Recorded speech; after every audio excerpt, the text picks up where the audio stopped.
अगर आप भी चाहते हैं कि राजा म्यूजिक की वीडियो सबसे पहले आप तक पहुंचे, तो लाल बटन दबाकर चैनल को सब्सक्राइब करना और साथ में बेल आइकन बटन।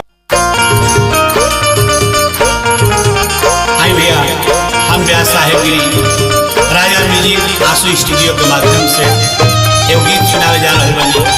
ये दुनिया में सबसे बड़का प्रेम हो, प्रेम लेवल के कुछ नहीं है। प्रेम पूजा है, प्रेम ही ईश्वर है, प्रेम ही इबादत है।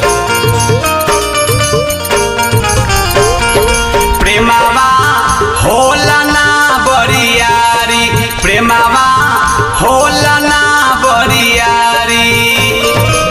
दिलावा मिले त जिलावा हिले, दिलावा मिले त जिलावा हिले।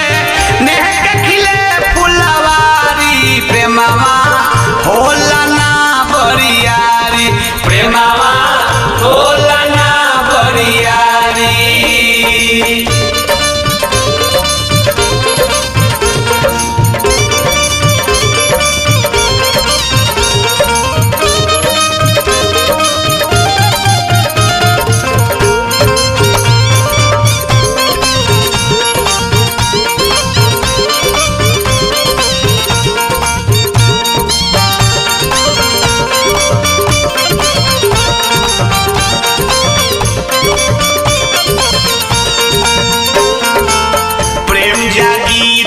सब निक लागी इहे हटे दुनियादारी। प्रेम जागी तो सब निक लागी इहे हटे दुनियादारी।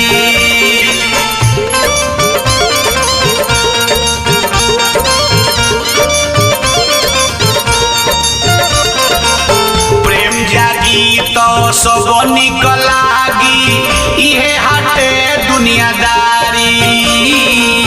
प्रेम जागी तो सब निक लागी इहे हटे दुनियादारी।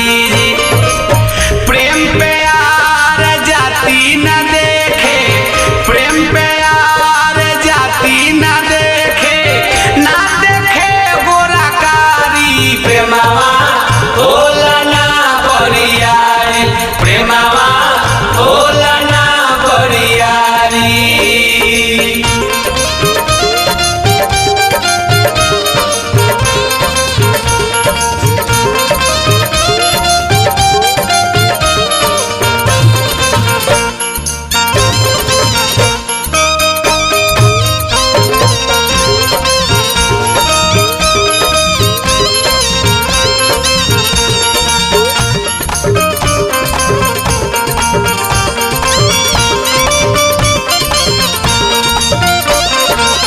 प्रेम पर सगरी टिकल बा नगरी, प्रेम से बाजग सारी।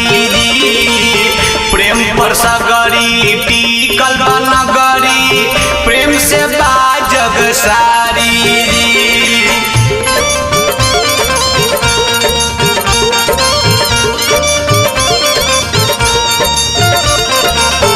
प्रेम पर सगरी टिकल बा नगरी, प्रेम से बाजग सारी जी।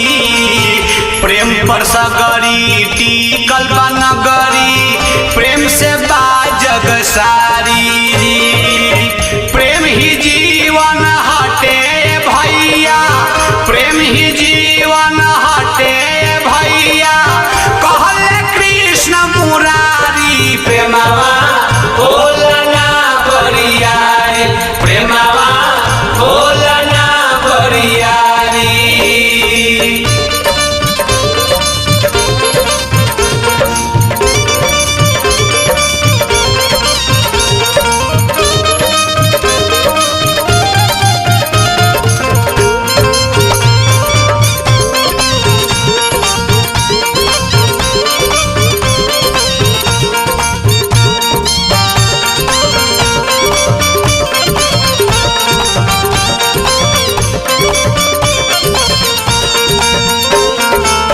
कहे साहेब गिरी देखिली फिरी, रउरा आँख पसारी जी।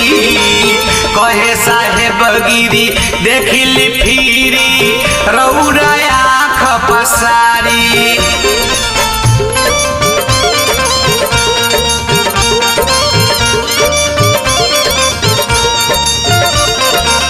कहे साहेब गिरी देखिली फिरी रौरा आँख पसारी जी। कहे साहेब गिरी देखिली फिरी रौरा आँख पसारी। सोनू संग दिल के रंगदारी, सोनू संग दिल के रंगदारी, सभे गइल बहारी। प्रेमवा होला ना बरियारी, प्रेमवा होला ना बरियारी। दिलावा मिले त जिलावा हिले, दिलावा मिले त जिलावा हिले, नेह खिले फुलवारी। प्रेमवा होला ना बरियारी, प्रेमवा होला ना बरियारी, प्रेमवा होला